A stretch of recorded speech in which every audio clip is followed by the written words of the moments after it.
Halo, bagaimana kabarnya hari ini? Semoga tetap baik-baik saja ya. Hari ini materi kita yaitu mengenai cerita teks sejarah. Ini merupakan materi kelas 12 jenjang SMA dan SMK. Sebelum kita mengetahui bagaimana contoh dari teks cerita sejarah, kita harus mengetahui terlebih dahulu apa yang dimaksud dengan teks cerita sejarah. Adapun pengertian teks cerita sejarah, yang pertama kita lihat dari pengertian sejarahnya terlebih dahulu. Sejarah adalah kejadian peristiwa yang benar-benar terjadi pada masa lampau. Jadi dari sini dapat disimpulkan bahwa teks cerita sejarah adalah teks yang memuat penjelasan peristiwa di masa lalu atau di masa lampau. Jadi pada teks cerita sejarah itu berisikan tentang penjabaran atau penjelasan dari peristiwa yang terjadi di masa lampau. Teks cerita sejarah dapat berupa teks yang berkaitan dengan yang pertama, sastra sejarah. Yang kedua, sastra bernuansa sejarah. Yang ketiga, peristiwa penting bersejarah. Pada poin pertama yaitu sastra sejarah. Pada sastra sejarah yaitu menceritakan tentang sebuah kerajaan. Bagaimana kerajaan tersebut dapat terbentuk atau dapat bangun. Dan juga dapat berisikan tentang sebuah kerajaan yang bertentangan dengan kerajaan lain yang memiliki ciri-ciri yaitu pertama istana sentris, yang kedua dan adanya kemustahilan. Yang kedua yaitu sastra bernuansa sejarah.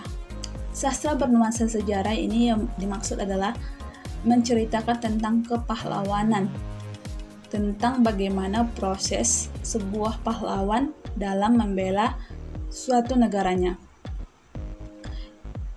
Yang dalam sastra bernuansa sejarah ini termasuk ke dalam novel sejarah. Pada sastra sejarah bernuansa sejarah ini, cerita tersebut tidak semuanya benar karena dapat diambil dari pendapat dari si penulis atau diberi masukan dari si penulis supaya cerita yang terjadi di masa lampau dapat dirasakan langsung oleh si pembaca ketika membaca sebuah cerita yaitu bernuansa sejarah. Yaitu kita dapat baca pada novel yang berceritakan tentang sejarah. Yang ketiga yaitu peristiwa penting bersejarah. Pada peristiwa penting bersejarah ini yaitu berisikan tentang bagaimana cerita masa lampau yang benar-benar terjadi dan memiliki bukti nyata dan berkaitan penting dengan kehidupan kita sekarang. Contohnya, pada 17 Agustus 1945, itu merupakan hari kemerdekaan bangsa Indonesia yang berdampak pada bangsa Indonesia yang sekarang. Di dalam cerita tersebut menceritakan tentang sejarah Indonesia bagaimana bisa merdeka dari penjajahan bangsa Belanda dan Jepang. Pembahasan kedua yaitu mengenai novel sejarah. Adapun pengertian dari novel sejarah yaitu teks yang berisikan peristiwa masa lampau dengan tujuan menghidupkan kembali keadaan-keadaan yang memiliki nilai sejarah namun diceritakan secara imajinasi atau imajinatif secara narasi dan deskripsi, yaitu penggambaran cerita dan penggambaran sifat dan situasi. Dapat digarisbawahi bahwa novel sejarah yaitu peristiwa masa lampau diceritakan secara imajinatif, secara narasi dan deskripsi. Adapun novel sejarah dapat dikategorikan sebagai novel ulang rekon. Jadi kalau novel sejarah tersebut termasuk novel ulang atau disebut dengan rekon. Ada penjenisnya yaitu yang pertama yaitu rekon pribadi, yang kedua rekon faktual, yang ketiga rekon imajinatif. Pada rekon pribadi adalah novel ulang yang memuat kejadian dengan melibatkan penulis secara langsung. Ini merupakan contoh dari novel mengenai data diri pribadi si penulis atau data pribadi kamu jika kamu disuruh menulis sebuah novel tentang diri kamu sendiri. Yang kedua yaitu rekon faktual. Rekon faktual atau informasional adalah novel ulang yang memuat kejadian faktual seperti eksperimen ilmiah dan laporan polisi. Yang ketiga yaitu rekon imajinatif. Adalah novel ulang yang memuat novel imajinatif dengan lebih rinci. Contohnya pada novel sejarah. Jadi pada rekon imajinatif yaitu membawa si pembaca ikut merasakan apa yang terjadi pada masa lampau, apa yang terjadi pada cerita tersebut, supaya si pembaca dapat benar-benar ikut terbuai dengan apa yang diceritakan. Dari kedua pembahasan tadi dapat kita tentukan perbedaan dan persamaannya. Adapun perbedaannya yang pertama yaitu tokoh dan kejadian novel sejarah tidak sepenuhnya nyata, sedangkan teks cerita sejarah sepenuhnya nyata. Karena pada novel sejarah tadi dapat ditambahi oleh pendapat si penulis, sedangkan pada teks cerita sejarah itu benar-benar membutuhkan bukti dan fakta yang akurat. Sedangkan yang kedua, sumber atau data pada novel sejarah sebagian besar berasal dari penulisnya. Sedangkan sumber atau data pada teks cerita sejarah benar-benar berasal dari fakta yang relevan dan valid berdasarkan peninggalan sejarah ya.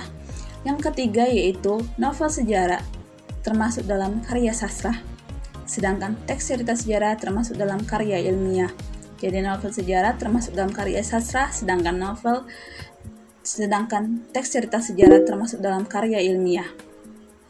Yang kemudian kita dapat lihat persamaan dari teks cerita sejarah dan novel sejarah. Adapun persamaannya yang pertama yaitu isi dari novel sejarah dan teks cerita sejarah berkaitan dengan sejarah, sama-sama membahas tentang sejarah. Yang kedua, informasi pada novel sejarah dan teks cerita sejarah berdasarkan pada fakta. Sama-sama mempunyai fakta, namun pada novel sejarah ditambahi oleh pendapat si penulis. Sebelum kita membuat teks cerita sejarah dan novel sejarah, kita harus mengetahui dulu bagaimana atau apa struktur dari keduanya. Yang pertama yaitu tentang struktur teks cerita sejarah. Adapun struktur yang pertama yaitu ada orientasi. Pada orientasi tersebut, permulaan cerita dimulai atau pengenalan secara umum. Yang kedua ada komplikasi. Komplikasi ini adalah munculnya masalah atau timbulnya masalah pada cerita tersebut. Yang ketiga ada klimaks. Pada klimaks ini yaitu permasalahan yang terjadi sudah mencapai titik puncak, sudah benar-benar gawat. Yang keempat yaitu solusi. Pada permasalahan tersebut hadirlah solusi bagaimana memecahkannya. Yang kelima ada reorientasi. Pada reorientasi ini yaitu berisikan tentang kesimpulan dari cerita tersebut dan juga berisikan pesan atau kesan dari si penulis dan juga pesan bagi si pembaca. Yang selanjutnya yaitu struktur pada novel sejarah, yaitu terdapat jadi 3, yaitu pertama ada orientasi, yang kedua urutan peristiwa, yang ketiga ada reorientasi. Pada orientasi sama seperti teks cerita sejarah tadi, yaitu pengenalan bagaimana awal mula cerita tersebut terjadi. Yang kedua urutan peristiwa.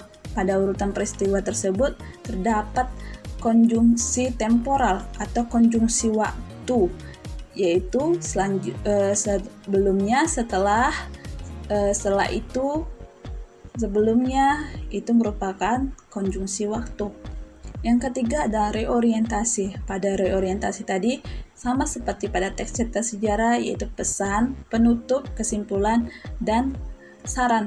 Dalam membuat sebuah teks cerita sejarah atau novel sejarah, tentu kita harus mengetahui bagaimana kaidah kebahasaannya atau bagaimana kebahasaan dalam cerita tersebut. Yang pertama yaitu menggunakan kalimat bermakna lampau, yang artinya memiliki kata-kata atau kalimat yang masih bercirikan kata-kata masa lampau, yaitu dahulu kala, kemudian ada baginda, itu termasuk ke dalam kalimat masa lampau. Yang kedua, konjungsi kronologis atau temporal, yaitu konjungsi yang menggunakan penghubung waktu. Yang ketiga yaitu kata kerja material atau tindakan, yaitu kata kerja yang dapat dilihat secara langsung. Contohnya mengambil, kakak mengambil buku, itu merupakan contoh kata kerja material. Sedangkan kata kerja tingkah laku atau mental yaitu dipikirkan atau dirasakan, itu contohnya kakak jatuh cinta kepadanya.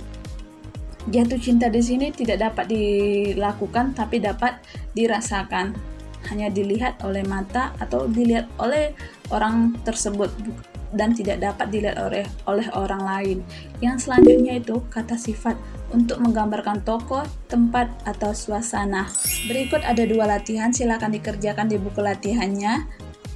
Jika sudah siap, silakan difoto dan dikirimkan melalui WA pribadi saya.